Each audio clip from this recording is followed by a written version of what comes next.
The year was 1987, and the Camaro name was back to dominating American roads with the mighty IROC-Z. Packing a brand new 5.7 lv8 engine and shedding the old C28 badge, this Camaro wasn't just another muscle car. It was a revolution in speed, handling, and 80s style. Born from racing DNA, the IROC-Z captured the hearts of drivers who wanted more than horsepower. They wanted attitude. From its low-slung stance to its bold decals and unforgettable exhaust note, the 1987 IROC-Z became a legend of its time. This story takes you inside its creation, power, and cultural legacy.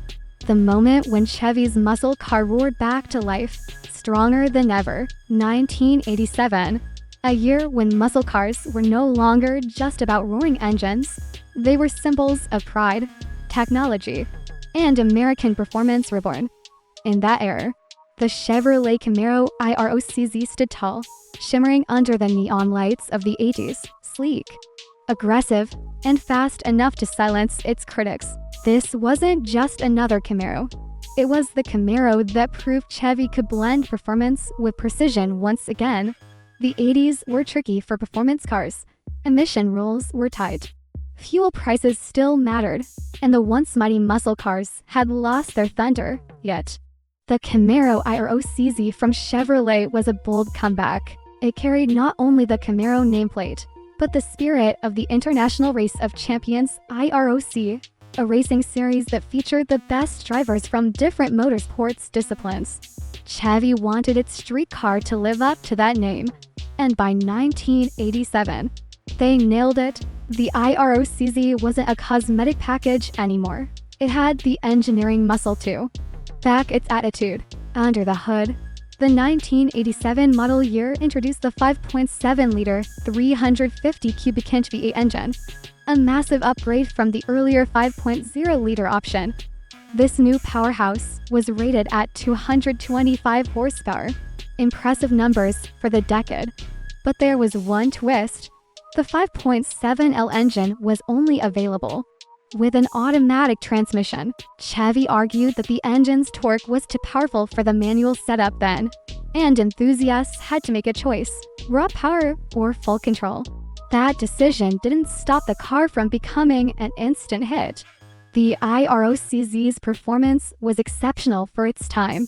It could sprint from 0 to 60 miles per hour in around 6 seconds, making it one of the quickest Camaros in years. Its tuned suspension, front air dam, side skirts, and performance tires made it handle corners like a dream.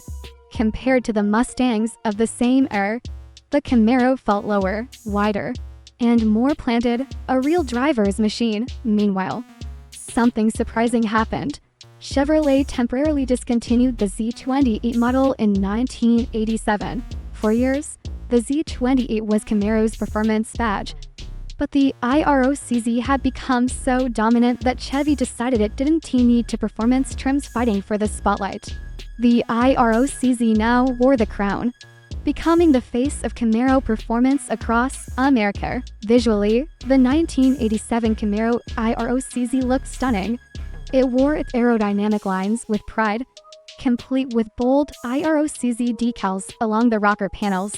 The T-top roof option remained popular, letting drivers enjoy open-air cruising while showing off the unmistakable 80s muscle profile. New 16-inch alloy wheels gave it an even more aggressive stance, perfectly matching the body's sleek, wedge-shaped silhouette. Inside, the cabin was classic 80s, square dash, digital touches, and bucket seats wrapped in cloth or optional leather. While it lacked the digital experiment of the Berliner, it made up for it with a driver-focused setup that screamed performance. The gauges were easy to read, the steering was tight, and every detail felt purposeful.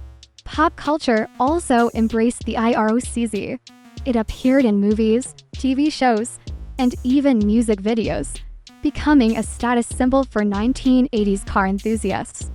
Whether you were a high school dreamer or a street racer, owning an IROC-Z meant something. It meant you had power, style, and a machine that stood out from the crowd. Underneath, Chevrolet engineers had refined the car's handling even further.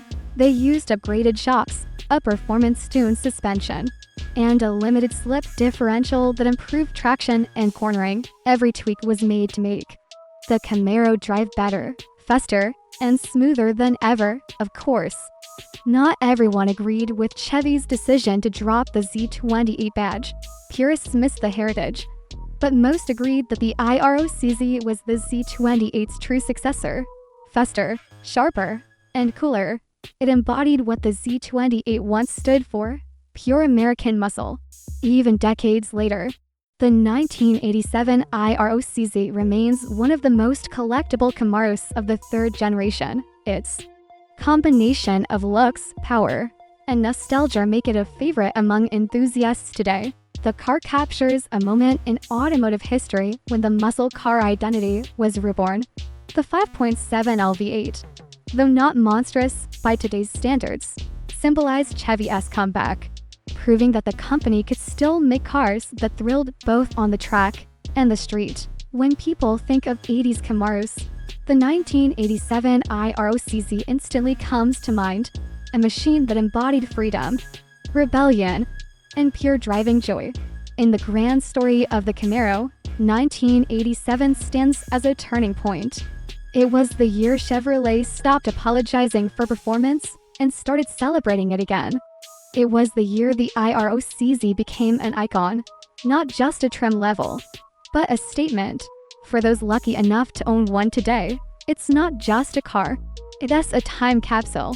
One that takes you back to the golden glow of the 1980s when neon lights reflected off polished paint cassette decks, blasted rock anthems, and every red light felt like the start of a drag race.